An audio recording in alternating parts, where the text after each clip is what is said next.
Welcome to The Romantic Side of Suspense with Sarah Hemmerker. In each episode, she'll talk with your favorite romantic suspense authors. They will take you behind the scenes of the writing process, giving excerpts from their writing, and share stories about their writing life. Stock Car Inferno by David L. Winter.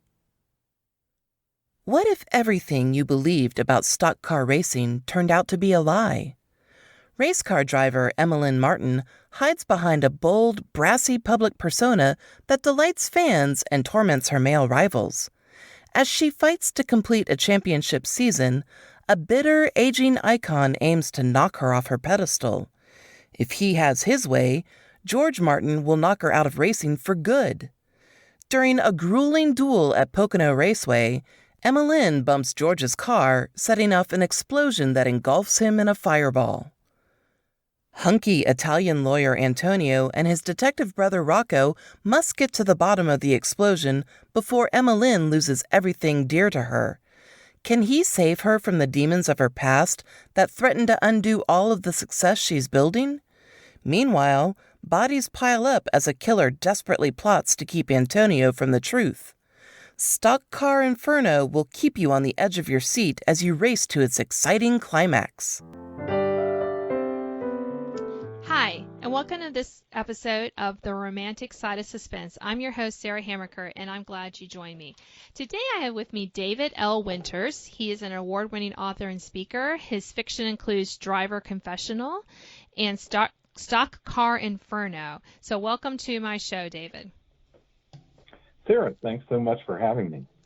So now you're both of these romantic suspense fiction books, they have to do with cars. So I have to ask, do you like cars? What kind of car do you drive? Is this some sort of, personal kind of interest? Honestly, what I was trying to do was to create some fiction books that might be of interest, not just to women, because we know women read a whole lot of books, but also to some men as well. And so I thought of doing a series of my first three books that have something to do with a driver.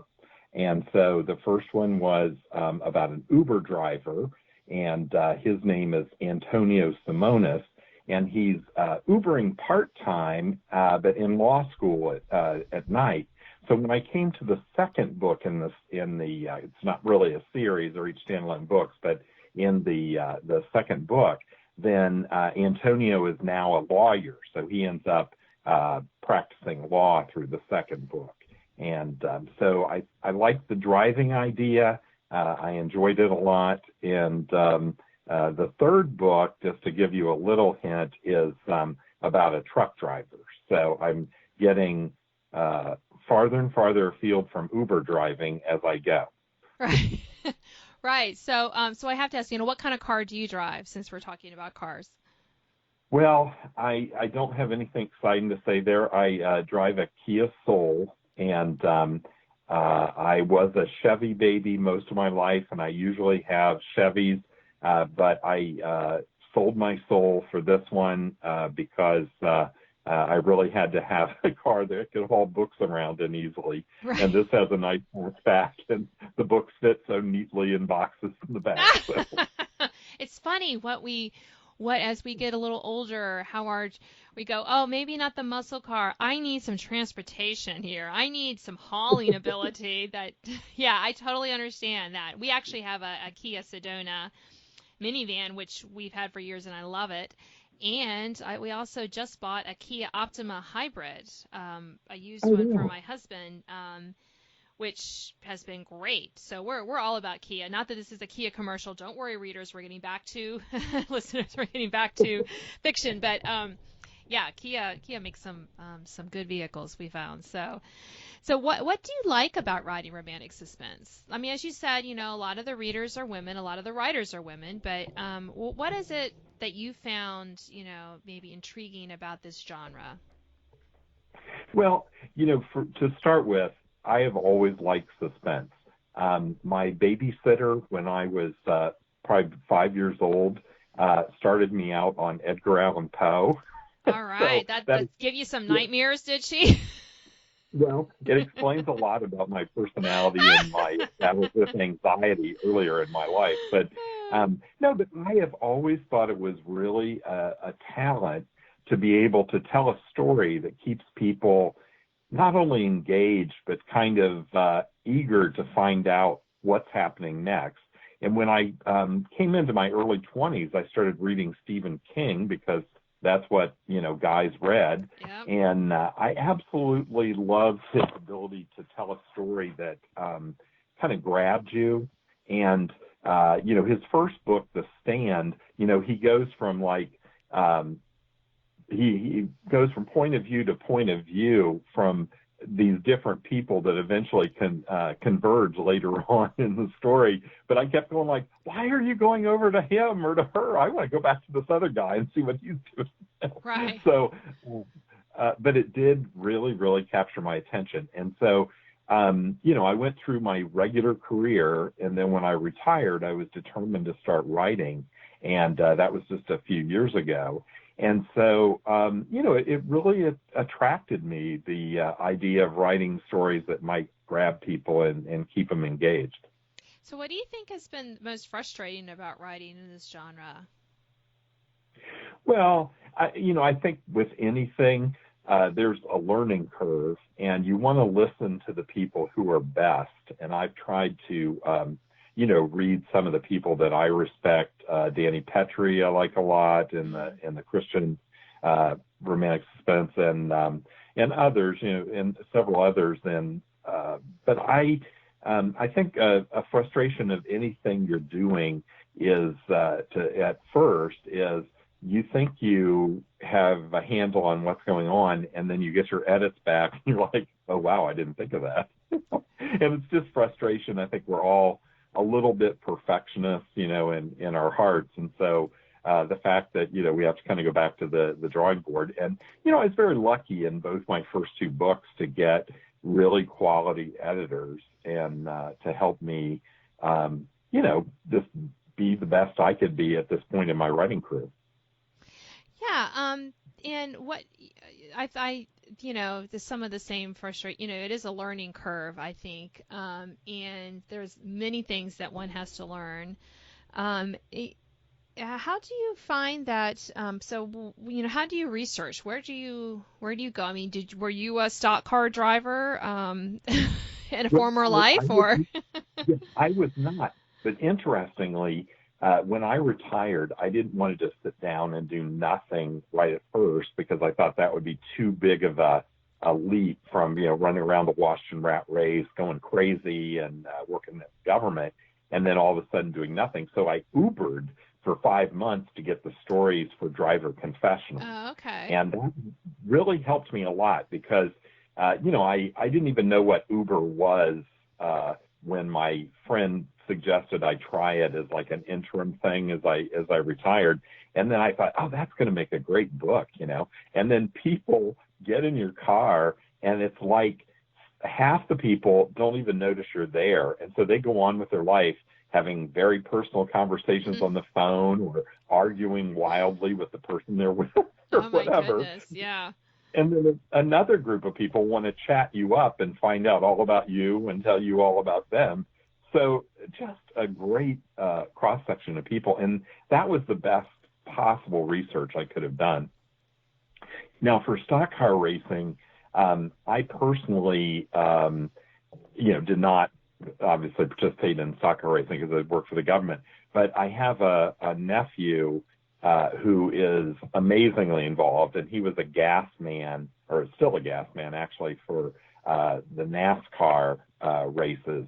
And so he was able to tweak my idea a little bit, and then also to read through and say, like, oh, this is realistic, this couldn't happen, you call this that, not what you were calling it, and things like that. So he was very, very helpful, and you really need an expert if you're going to write something in a real specific area like that, because there's a lot of NASCAR fans that have already read the book, and they seem to be pretty pleased with with the story.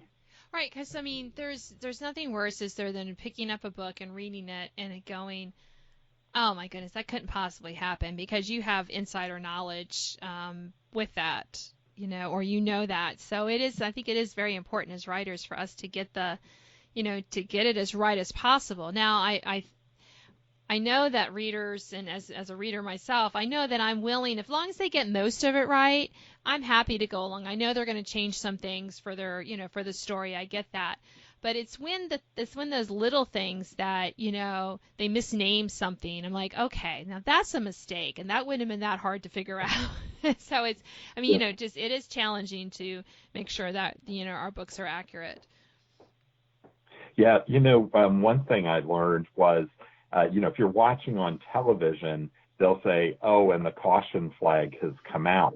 But if it's the race official calling down to tell the flagman what to do, he just says, pull it out, like really fast, because, that means something terrible is going on the track, perhaps, and they need to get the caution, going as quickly as possible or put them under caution. So it was little things like that, I just feel kind of proud that I knew someone that knew enough about it that could help me get it right. Right, and it's just, and that kind of thing is what your readers are going to appreciate. I mean, I may read it and have no idea whether that was right or not, but it's going to have that authentic feel to it.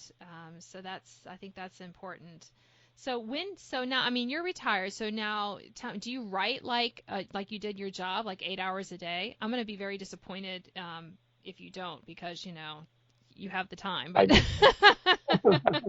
No, and I'll tell you, when I was working, I stopped 5 months before I retired for a sabbatical, and I took all these great notes to write a book about my sabbatical, and that was actually my first nonfiction book.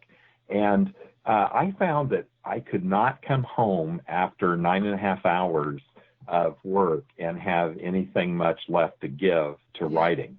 So when I retired, that gave me the freedom to, get up normally, have some breakfast, and then kind of go at it. I'm more productive in the morning. So a lot of times when I'm writing a book, I'll write for 3 or 4 hours in the morning, and then that's all I write during the day. Now, as you know from your experience as well, there's a lot more that you have to do. You're always marketing one of your books, but also there's editing, there's just promoting other people to help them get ahead in the Christian writing world. And then there's, attending events. So for me, about 3 or 4 hours is about how long I'm creative and good. And until I get edits back, I can edit 3 or 4 days in a row and, I'll go 10 or 12 hours because then I'm kind of just so immersed in the story and trying to, bring it to where I want it to be, and I appreciate the input. But normally 3 or 4 hours is all I write. So where's your favorite spot for reading or reflecting on your current work in progress? Where do you go to? Maybe do you have an office? Do you go to a coffee shop? What's your favorite spot?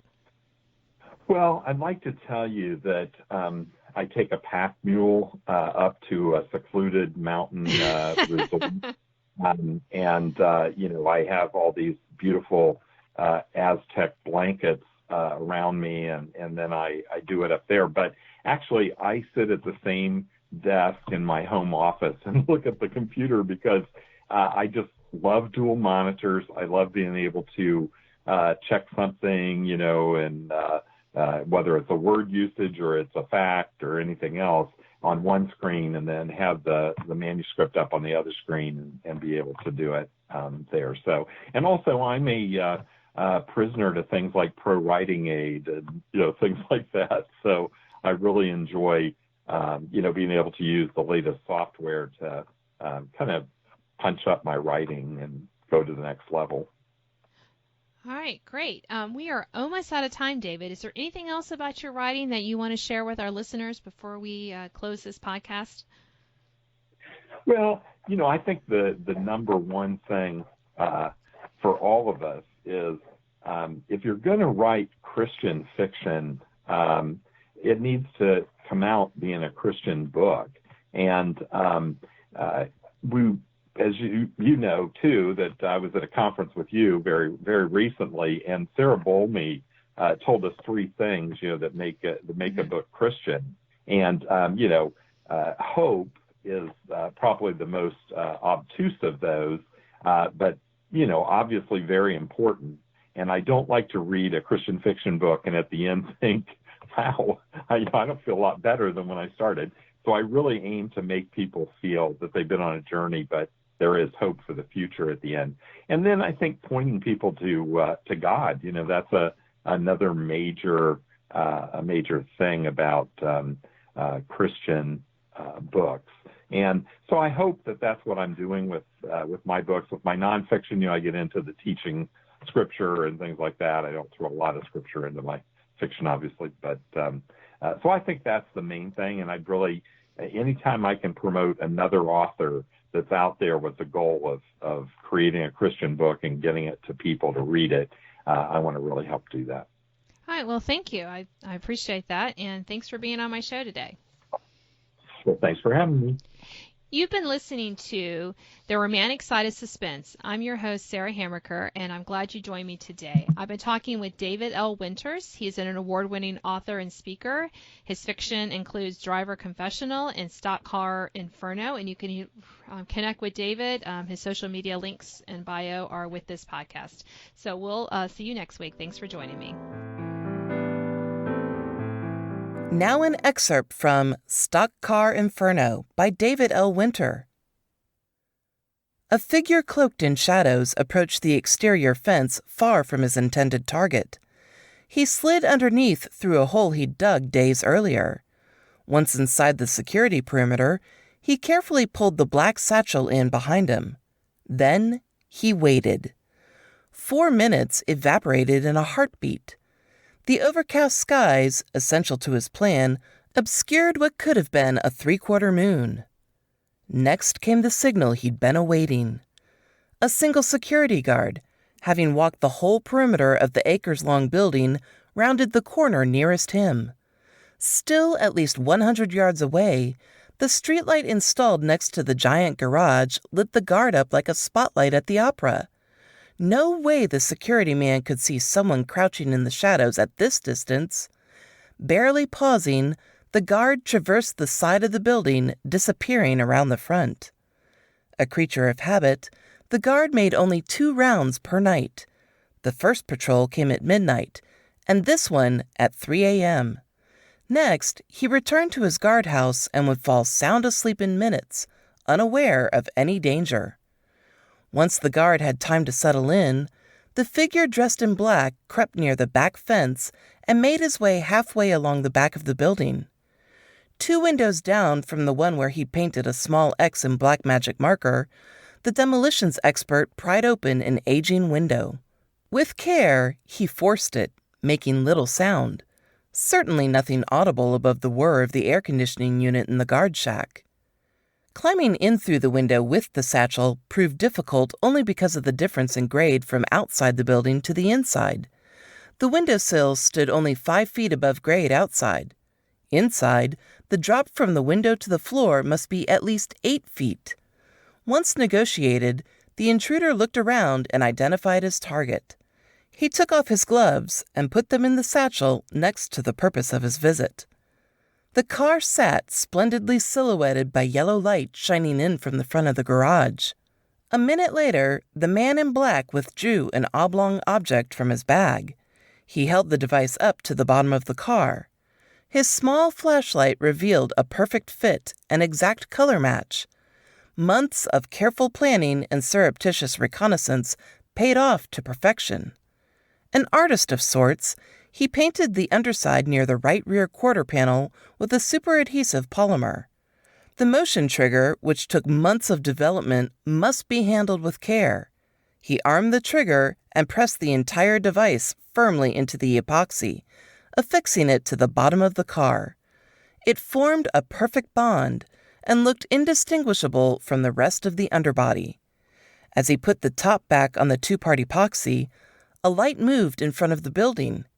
He lay still. The voices of 2 men indicated they walked with pace past the bay door. Thanks for listening to The Romantic Side of Suspense with Sarah Hammaker. If you enjoyed this episode, please leave a review. You can sign up to receive notifications of upcoming podcasts and listen to previous editions at sarahhammakerfiction.com.